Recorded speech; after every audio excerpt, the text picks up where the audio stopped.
와, 이거 지금 저희 부모님도 속고 있었습니다. 지금 유튜브에 가짜 영상들이 퍼지고 있는데 고춧가루 보관법이라든지 수박 고르는 꿀팁이라든지 가짜 고추장, 가짜 된장 등 이상한 영상들이 엄청나게 올라오고 있습니다. 그래서 준비해봤고요. 우리나라 국민 90%가 속고 있는 4가지 바로 시작해볼게요.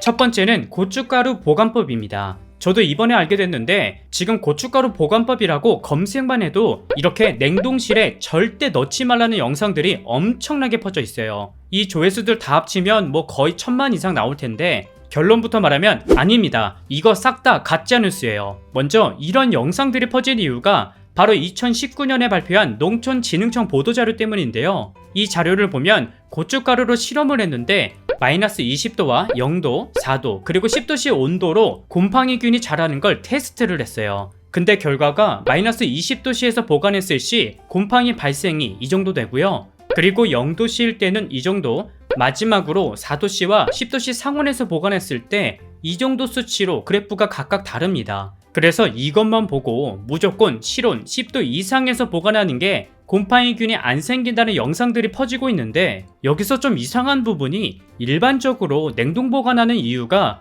곰팡이나 식재료 변질을 막기 위해서 대부분 이렇게 보관하고 계실 거예요. 그래서 직접 농촌진흥청에 문의를 해봤어요. 저 실험 결과가 실제 곰팡이균이 자라는 조건이냐, 그러면 고춧가루는 상온에 보관하는 게 맞냐 라고 물어봤더니 이렇게 답변이 왔습니다. 먼저 냉동 보관했다고 곰팡이균이 자라는 게 아니라 이 고춧가루에는 기본적으로 곰팡이균이 있을 수 있대요. 근데 그 곰팡이균이 냉동실에 들어가면 없어지지 않고 그대로 같이 얼어있다가 실온에 내놓으면 얼었던 곰팡이가 초기 상태로 다시 돌아오는 거지 냉동 보관했다고 해서 곰팡이가 새로 생기는 건 아니라고 합니다. 여기서 중요한 점은 온도가 아니라 공기와 습도를 얼마나 통제했냐, 이게 중요하다고 해요. 그러니까 실험에서는 모든 조건을 다 지키고 실험을 했기 때문에 상온에서 곰팡이균이 없어졌지만 일반 가정에선 오히려 곰팡이균이 더 자랄 수도 있다고 합니다. 이건 직접 실험한 분이 소탐대실에서 인터뷰한 내용도 있어요.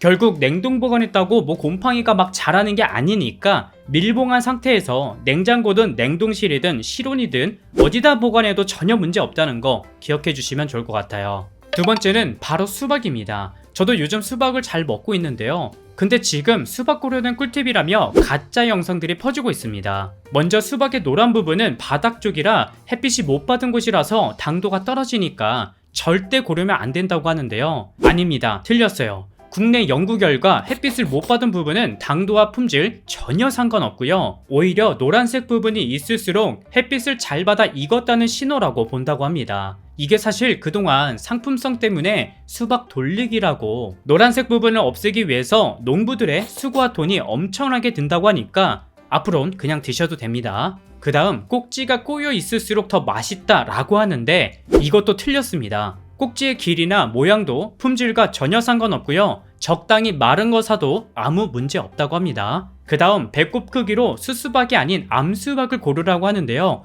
이것도 싹 다 틀렸습니다. 애초에 숫꽃에선 수박이 생기질 않고요. 모든 수박은 이 암꽃에서만 나오는데 이것보다도 배꼽이 크면 질긴심이 있을 수 있으니까 배꼽이 오목하게 들어가고 작은 걸 고르세요. 수박 조직이 잘 모였다는 증거로 맛있습니다.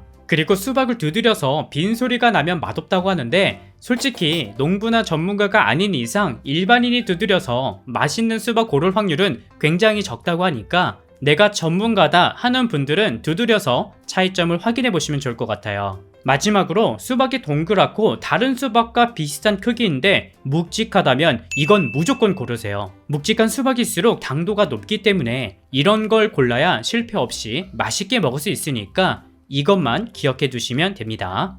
세 번째는 고추장과 된장인데요. 영상들 중에서 이런 영상들이 있어요. 가짜 고추장과 가짜 된장은 절대 사면 안 된다 라는 영상들 한 번쯤 보셨을 거예요. 그래서 고추장을 고를 때 뒷면을 잘 확인해야 된다고 하는데 사실 우리나라 마트에서 팔고 있는 제품 중에 가짜 고추장이라는 건 없습니다. 근데 이런 건 있어요. 원래 고추장은 비쌀 수밖에 없어요. 고추장에 들어가는 재료들이 사실 다 비쌉니다. 하지만 가격을 낮추기 위해서 일부 다른 재료가 들어간 게 있어요. 먼저 고추장 뒷면을 보면요, 이렇게 원재료라는 항목이 있는데요, 여기에 고추 양념으로 된 고추장은 중국산 다대기를 사용한 경우가 많습니다. 그래서 고춧가루 함유량도 10% 이하로 되어 있는 것들이 있는데, 이런 고추장은 깊은 맛이나 감칠맛이 조금 덜할 수 있어요.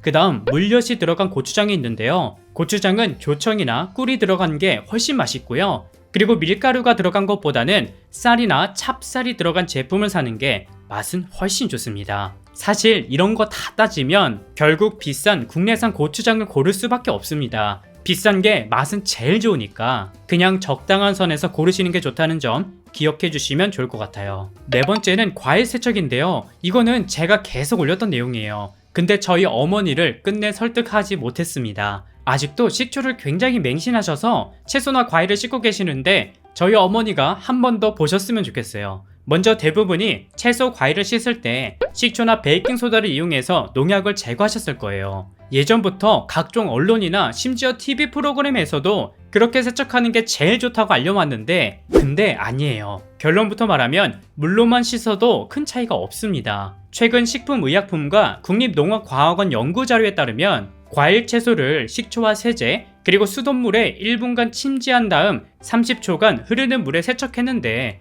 결국 농약 제거율은 큰 차이가 없었다고 합니다. 그러니까 단순히 수돗물만으로도 제대로 세척한다면 90% 이상의 잔류 농약이 제거된다는 건데요. 오히려 식초나 소금을 첨가해서 세척할 경우 어떤 채소냐에 따라 반대로 영양소가 파괴될 수도 있다고 합니다. 그리고 흐르는 물에 씻어야 농약이 잘 제거될 것 같지만 이것도 아니에요. 반대로 농약은 물에 용출되어 나오는 시간이 필요하기 때문에 흐르는 물에 1분에서 5분 정도 담가두었다가 헹궈내는 게 잔류 농약 제거에는 2배 이상의 차이를 보였다고 합니다. 그리고 채소를 씻을 때도 차가운 물과 뜨거운 물 중 둘 중 뭐로 씻어야 되는지 이것도 저마다 말이 많은데요. 사실 어떤 종류냐에 따라 물의 온도는 달라질 수 있지만 제일 좋은 온도는 미지근한 물로 씻었을 때 채소들이 더 싱싱하게 살아난다고 하니까 참고해주세요. 저도 이번에 준비하면서 몰랐던 내용들도 있는데 여러분들은 몇 개나 제대로 알고 계셨나요? 이게 지금 유튜브 쇼츠에 가짜 영상들이 엄청나게 퍼져 있습니다. 그래서 제대로 알고 계시면 좋을 것 같아서 준비해봤고요. 저도 약간 틀린 내용이 있을 수도 있어요. 그런 부분은 다른 분들이 보실 수 있게 댓글로 남겨주시면 좋을 것 같고요. 저는 다음 영상에서 다시 인사드릴게요. 시청해주셔서 감사합니다.